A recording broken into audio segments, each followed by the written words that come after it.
Hello, everyone. My name is Karen Stevens, and I am the Chief Revenue Officer of Revinate. I am joined today by our statistician and digital marketing guru, Colin Sandeman-Allen. Hi, Colin. Hi, Karen. The purpose of today's video is to take you through our global survey, traveler survey. So we ran this survey through Google, and we polled basically 10 countries and 10,000 people within those countries. So you can see the countries that we surveyed there. Today, we'd like to take you through the global results of this survey. And then there'll be subsequent videos that'll take you through the regions. So with that, Colin, I'd love to jump right in. All right, let's do it. Okay, so you can find this global survey and all of the different regions on our COVID hotel info website. So I'd like to start, Colin, by talking a little bit about the background behind this survey and the methodology. So can you take us through that? Yeah, of course. So one of the things we really wanted to do was get the actual insights from travelers themselves. So we reached out to 10,477 people in 10 countries in 3 regions. We did this through Google surveys, through paid distribution, which basically distributes the survey in those countries and then weights them properly based on their demographics, which increases the trustworthiness and the significance of the actual stats we get out of this. Interestingly, we actually sent to our own database the same survey to hoteliers to see how are hoteliers thinking about future travel in comparison to travelers, which is really important to understand to remove any type of bias when making decisions.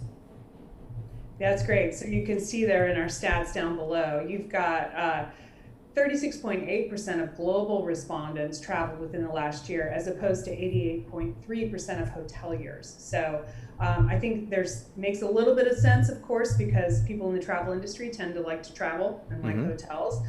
So to your point, it's really important to kind of step back and look at, if you're just looking at the average consumer across these 10 countries, what are their responses? Exactly. And we want to make sure hoteliers are making decisions based on proper data that'll get them actual results. That's great. And so everything in this global travel survey is based on that Google data. It's not based on our own data, it's based on the Google data. Yeah.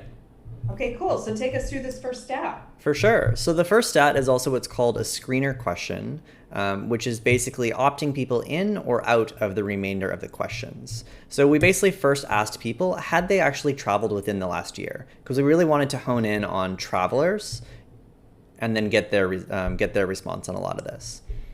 So what we found was that 37% of global respondents had traveled within the last year. Europe had traveled a little bit more, as you can see here, with about 41.2%. Okay, great. So all of the questions that follow are really, we're looking at the people who normally would travel anyway. Is that correct? That's correct. Okay, great. Let's go to the next stat. So how did COVID-19 affect travel plans? So it says here that 68% of recent travelers had current or future plans affected by COVID. So we can see here that, obviously a lot of trips are canceled and some were postponed. So what else can you tell us about this stat, Colin? Yeah, so about 68% of people were affected by COVID, and of that, so about 40.4% had ended up canceling a trip, and 29.7% had postponed a trip. The ones that were not affected, the 32.4%, they could have had travel plans that were further out or not actually had made any plans as of yet.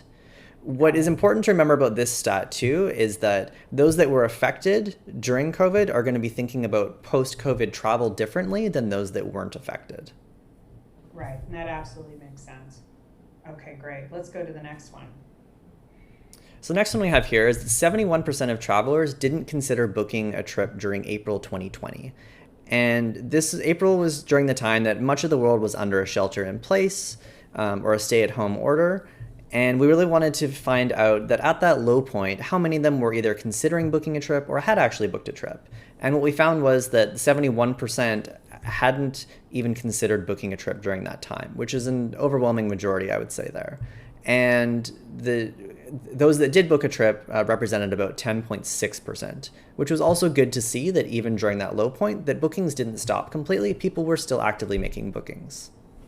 And this stat actually backs up a lot of data that we've been hearing out there from other sources. So I've been on a lot of webinars, obviously reading a lot of industry information, and the middle of April seems to be the low point, at least in terms of the spring for COVID. So this absolutely backs that up. It's kind of a depressing stat, but the good news is that as we look down farther into the survey, spoiler alert, we start to see some brightness. So let's go to the next question and see what that leads us to. For sure. One thing I'll point out here too is, so as you can see here, so travel is actually considered more in North America. That could be due to the size of the country. We saw that in a few different regions, but anywhere it's actually linked like this, you can actually go to. All of our regional stats are available online for free as well. Okay, that's great. Good to know.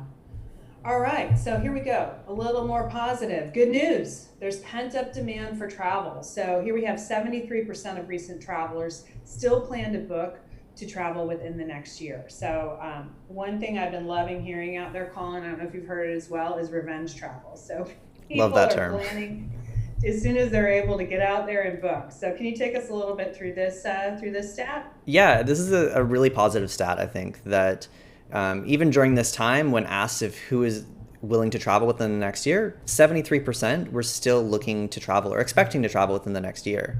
And it was fairly high. You can see North America and Europe, 75 and 74%, and Asia just a little bit behind at 67%, although they were at sort of a different stage of the pandemic when we did this survey. Okay, that's great. I love that. So the next one we asked was basically, are you more likely to first travel close to home or abroad? And we gave them three options. One was within their country, within their home state or province, or to travel abroad. And what we found was 70% of people were looking to travel domestic, with 49.1% within their country and 21% within their state or province. Interestingly, Asia Pacific was a little bit higher on the abroad with 45.2%, and actually Singapore alone in our country results was very high in comparison.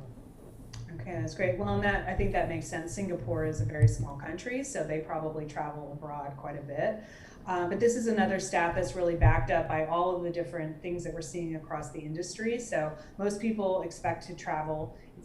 Everybody's looking at leisure segments that are geographically close to the hotel. So you want to make sure that your data, that you're able to go in and segment your data and find these people, because they're the ones who are going to be coming to your hotels first. So this is a really important stat. Mm-hmm.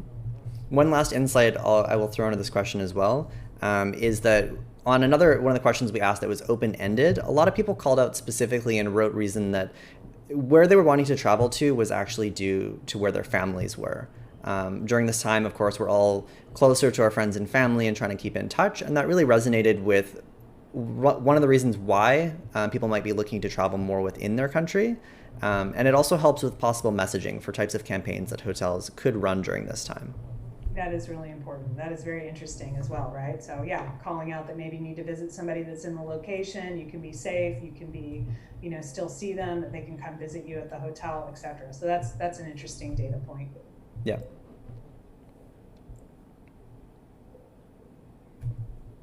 Okay, so here's another one that we love, when it comes to segmenting your database. 68% of travelers looking to book a hotel, feel more comfortable doing so at one they've stayed at before.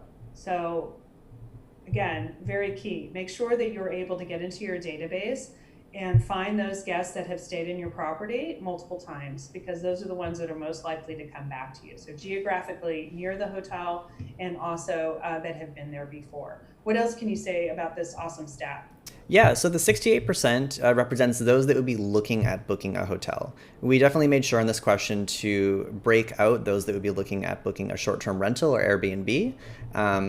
So when we survey overall, about 25.9% were looking at those short-term rentals, with 50.7% looking at stay at a hotel they have before, and 23.5% at one they have not. But it's really positive, and it really makes sense too that people are going to be more comfortable at areas they've been to before, experiences that they've had, because they're going to relate to that and know what to expect. I love that. And this was another one I remember that we pulled with our own database of hoteliers, and the stats were a little bit different. So what did we see for short-term rentals? Talk to hoteliers. Yeah, it was interesting. So there's two with that. So one, short-term rentals, 25.9% for travelers. Unsurprisingly, hoteliers were, I believe it was about 13.5%, were willing to go to a short-term rental next. And then the last one is actually in Asia Pacific region. They were least likely to prefer short-term rental at 22.5% of travelers. Great, great. So the overall headline, if you've got loyal guests and you can find them in your database, this is definitely something that you want to hit on. It's safe to come back, come see us again, and we're going to take care of you when you get here. So that'll take us down to the next stat, which is a nice segment. It's so important too. Also with just the cost of acquisition for new hotel guests than ones you've had before, loyalty is so paramount in this for sure.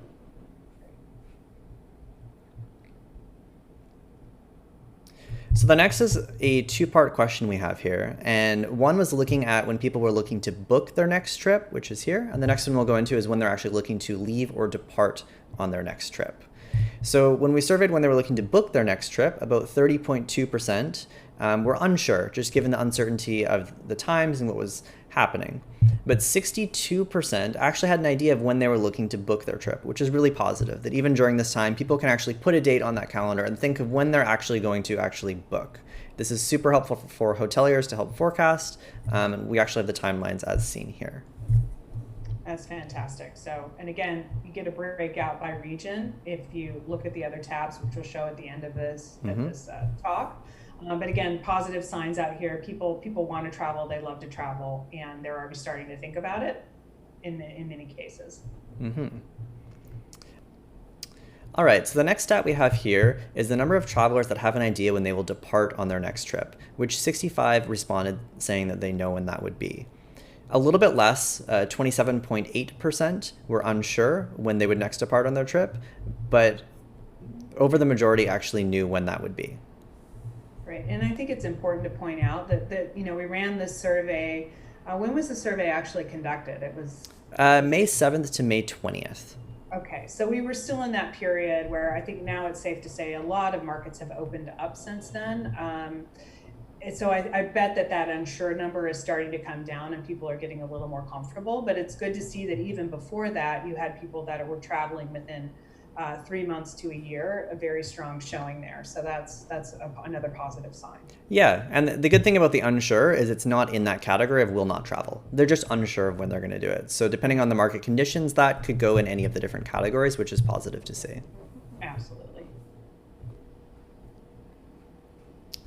All right, so I thought this one was very interesting as well. So 40% of travelers cite COVID-19 as their top consideration for their next accommodation choice. So we really want to call out here that this is a huge opportunity for you to market to your guests, to let them know what kind of safety and cleanliness standards you're going to be putting in place in order to receive them at the hotel when they're ready to travel. So we see Hilton and other brands leading the way with this. One of our customers, Columbia, is doing a great job around this as well, with really calling out what they're doing in the hotels to keep people safe.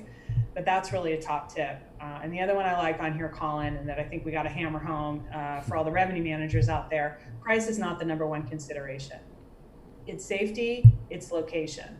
That's really going to be the number one thing that they look at. And then of course, price is a driver in there, but there's no need to drop your pricing through the floor to get guests. You need to communicate that they're going to be safe once they get there. Yeah, exactly. And the other thing to add to that as well is a lot of this in terms of the uncertainty and even though 40% had cited COVID-19, 31% of that in that safety and cleanliness category is really what is in control of the hotel.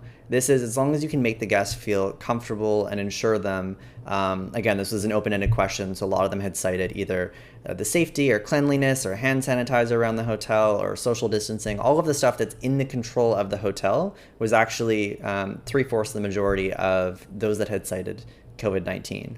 And that this other category here of the pandemic status, the 9.3%, those are the things that are outside of the hotel's control, whether it be government restrictions on travel, the actual status of the pandemic, whether there's a vaccine, those types of things.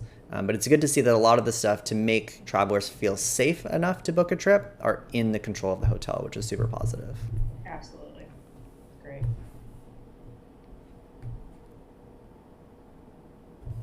All right, so here is, when you get to the bottom of the survey, you do have the ability to download all of this data. This is country-specific data across all of that, but we're also giving all of the regional data is available for anyone. Do you want to take us through that, Colin? Yeah, for sure. So there's 4 pages that are set up here. So this is the global page we just went through now. There'll be other videos for the other sections as well, but you can go online. This is all free. You can see the regional results. Some of the more country results are also listed on here as well, so check those out. But if you want the full ones again, you can request them. And then, of course, Europe and Asia Pacific as well. A lot of great insights to go through here.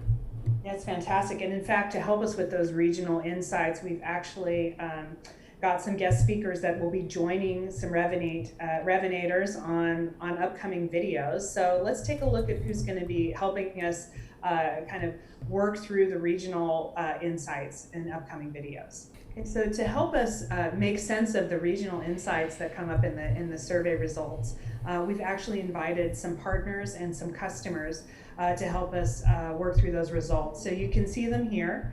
We'll be doing a number of videos that are come out right after this one. So keep your eyes peeled for that. And I want to thank all of our partners and customers for helping us get some insights on our insights. So thank you in advance for that. So that concludes our global survey results. I want to thank you, Colin, for taking us through the stats today. No worries. It's always a pleasure to go through them. Great. And thank you, everyone, for watching. And we wish you health and safety in the months and weeks ahead. Thank you.